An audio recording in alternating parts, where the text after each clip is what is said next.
What if I told you that some of your absolute favorite foods, the carby, delicious ones, could actually get healthier after sitting in your fridge overnight? It sounds kind of nuts, I know, but we're about to dive into a fascinating food secret that might just change how you think about carbs forever. So, let's just get right into it with the big question. Is that container of leftover spaghetti from last night secretly better for you than a fresh steaming bowl? Believe it or not, the answer is a resounding yes.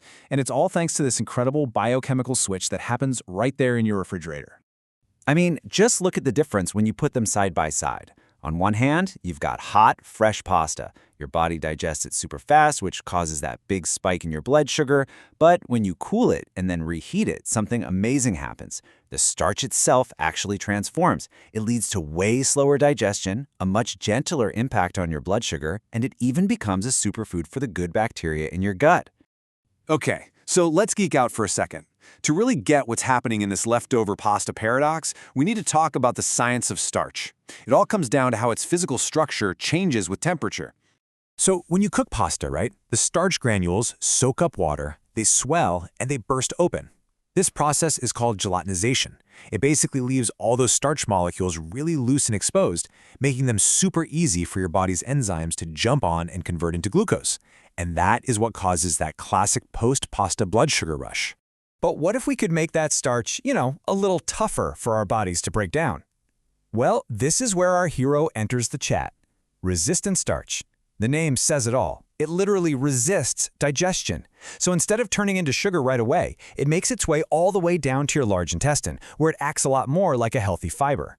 And how do we make this stuff? It's a process called retrogradation.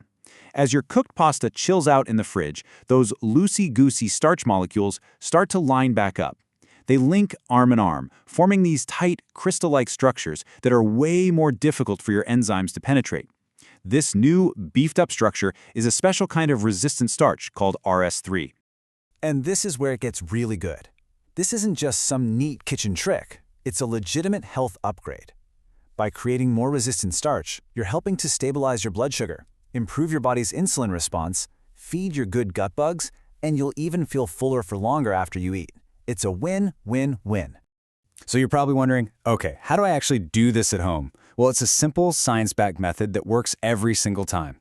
Let's walk through the three-phase protocol. First, you cook it al dente. Pull it off the heat about a minute before the package says it's done. You don't want it mushy. Step 2, and this is crucial, you cool it, and you do it fast. The best way is to plunge it into an ice bath for about a minute. That rapid temperature drop really kicks that retrogradation process into high gear.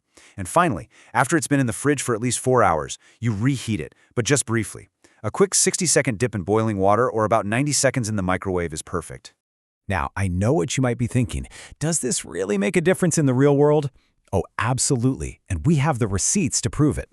Get this, clinical trials have shown that this exact cook, cool, reheat method can slash the glucose response after a meal by as much as 35%. That is a huge difference.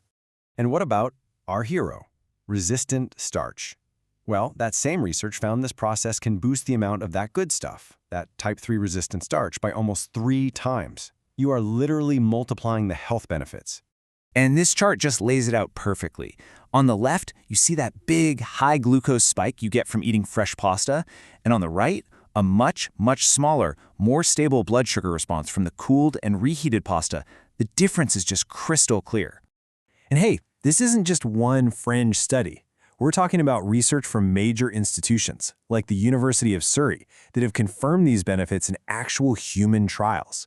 Their work showed this process can really improve insulin sensitivity, especially for people who are overweight.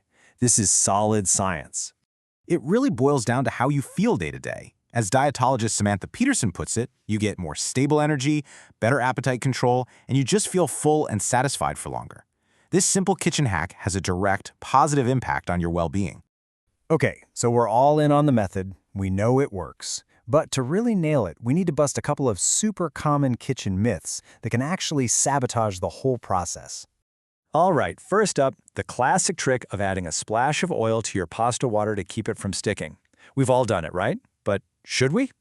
Nope. The science says it's totally useless and even counterproductive. See, oil and water don't mix, so the oil just floats on top.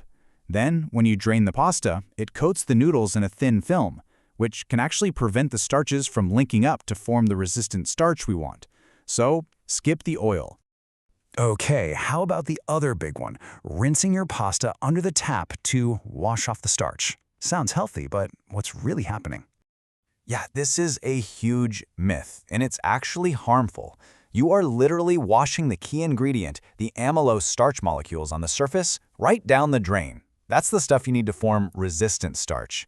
Plus, leaving wet pasta out at room temp can be a breeding ground for bacteria. So please, whatever you do, do not rinse your pasta. And here's maybe the best part of all. This whole principle doesn't just work for pasta. It works for other starches too. Think potatoes and rice. So that potato salad or your day-old fried rice isn't just delicious leftovers anymore. It's a calculated move to upgrade your health. So the only question left is, what are you going to biohack first?